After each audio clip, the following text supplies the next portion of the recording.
Look at this photo. It captures the exact mundane moment a customer slides a lotto slip across the counter to a smiling cashier. We do this every day without a second thought. There is a massive amount of implicit trust baked into this tiny interaction. As players, we rely entirely on that retail clerk and the terminal sitting between us to accurately verify our luck. That trust was recently tested in DeLand, Florida, when an older man walked into a Walmart. He had a winning ticket worth $2,700 and simply needed the cashier to process it so he could claim his prize. The cashier ran his ticket through the machine, provided him with the payout instructions, and he walked out assuming everything was in order. Hours later, he realized his claim was effectively frozen. Actually holding the winning numbers in your hand is only part of the equation. The moment you hand that slip of paper over for physical verification, you expose yourself to a specific structural vulnerability in the lottery system. Store surveillance video revealed exactly what went wrong. After processing the ticket, the cashier, Tamika Hall, folded up a secondary, seemingly worthless piece of paper generated by the terminal and quietly slipped it into her work vest.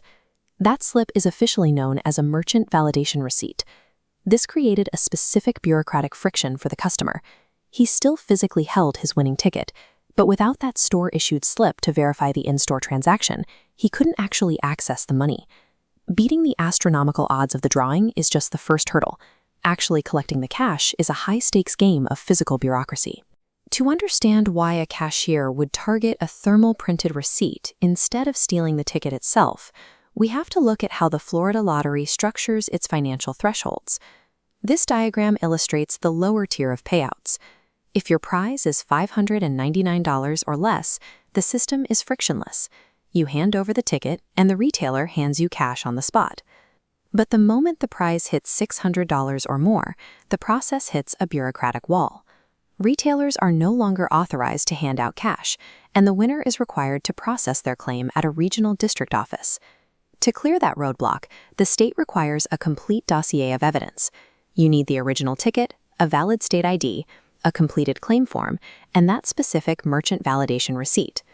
Hall understood this paperwork requirement perfectly. Keeping the receipt effectively stalled the winner's claim process.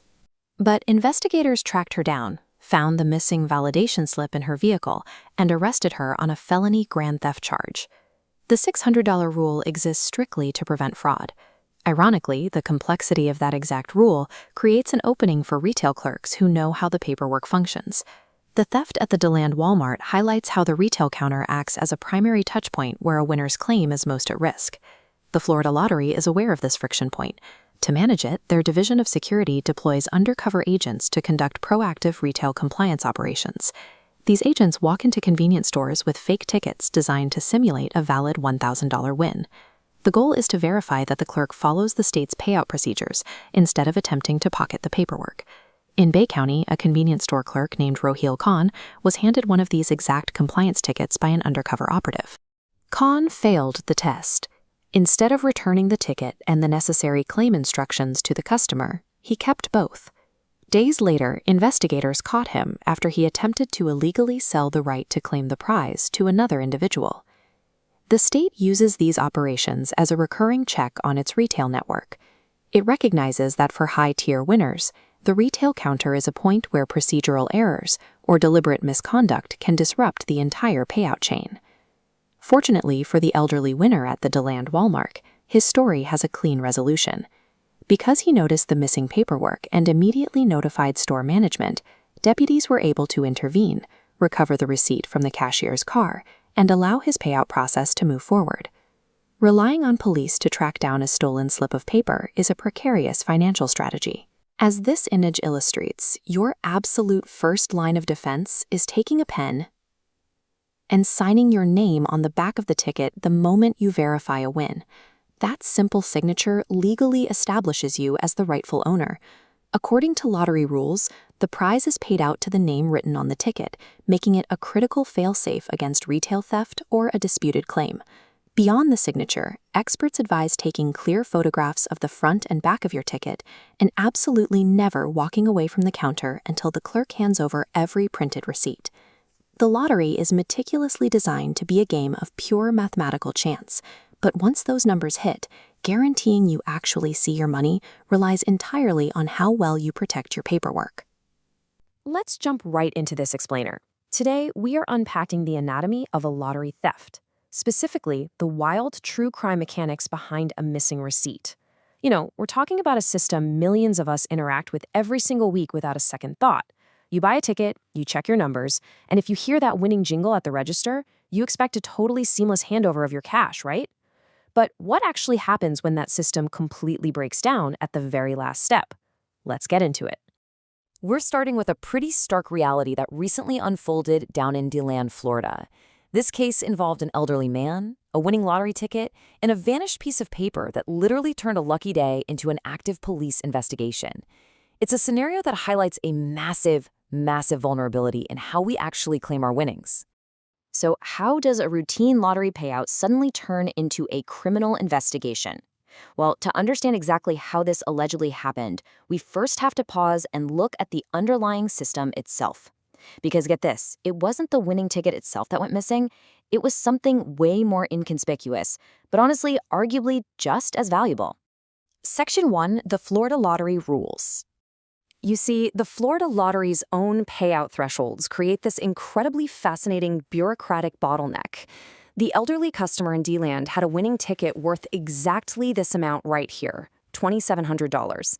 And under the rules, that specific dollar amount triggers a super strict set of procedures that completely changes the entire nature of the retail transaction.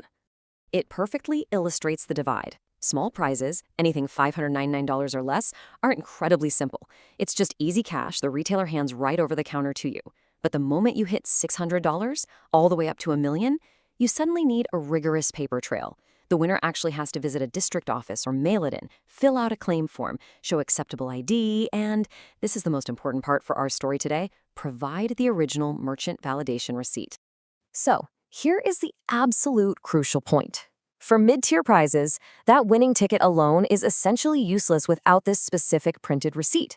The validation receipt acts as your chain of custody. It proves the transaction was legitimate and ties the in-store scan directly back to your physical ticket. Without it, your claim hits a massive brick wall. It's literally the ultimate proof of authenticity during the district-level processing. Section 2. Caught on camera. Okay, now that we know why this specific paperwork matters so much, let's look at how the DeLand case actually unraveled, step by step, at least according to the Volusia Sheriff's Office. It started on what should have been a very lucky Sunday morning at a Walmart fuel and convenience store. The elderly man presented his ticket, and the cashier told him how to proceed with the payout. But just hours later, the customer made a sinking discovery. He didn't have the validation receipt he needed to actually advance his claim. He rushed straight back to the store.